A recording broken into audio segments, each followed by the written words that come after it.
প্রথমে বাংলাদেশি রোগীদের চিকিৎসা না দেবার ঘোষণা দিয়েছিল কলকাতার একটি হাসপাতাল।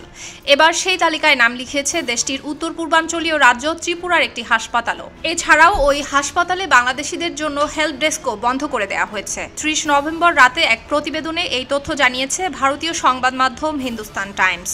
সংবাদ মাধ্যমটি বলেছে, বাংলাদেশ থেকে হাজার হাজার রোগী চিকিৎসার জন্য ভারতে ভ্রমণ করে থাকেন।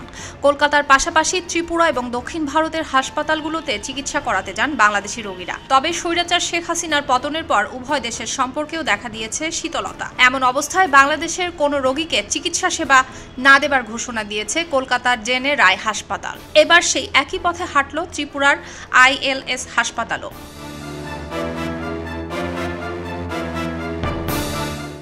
আগরতলায় অবস্থিত ILS হাসপাতালটি একটি মাল্টি সুপার স্পেশালিটি হাসপাতাল। শনিবার তারা এই সিদ্ধান্তের কথা জানিয়েছে। হিন্দুস্তান টাইমস বলছে, বাংলাদেশিদের চিকিৎসা সেবা না দেবার দাবিতে স্থানীয়রা ওই হাসপাতালের সামনে বিক্ষোভ করেন। পরে ILS হাসপাতাল বাংলাদেশি রোগীদের চিকিৎসা না দেবার ঘোষণা দেয়।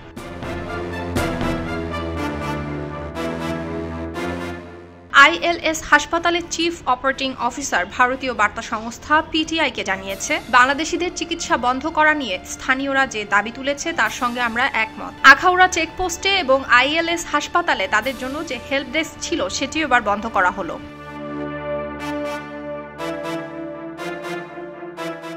এদিকে বাংলাদেশের রোগীদের চিকিৎসা না দেবার বিষয়ে হাসপাতালগুলোর সিদ্ধান্তের প্রতি একমত জানিয়েছে ভারতের ক্ষমতাসীন দল বিজেপির রাজ্যসভার সংসদ সদস্য শ্রমিক Bhattacharya. Social media platform X হ্যান্ডেলে তিনি লিখেছেন, বাংলাদেশিদের স্বাস্থ্য পরিষেবা দেওয়া হবে না বলে হাসপাতালগুলো যে বার্তা দিয়েছে তাতে আমি পূর্ণ সমর্থন জানাচ্ছি। তার দাবি, গোটা ভারতেরই উচিত বাংলাদেশকে সমস্ত রকম পরিষেবা থেকে বঞ্চিত করে দেওয়া।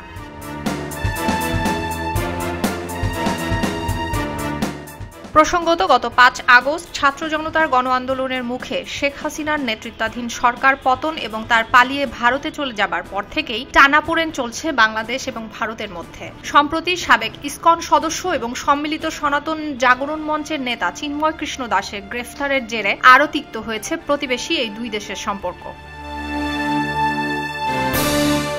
সুলতানা দিনা, খবরের কাগজ।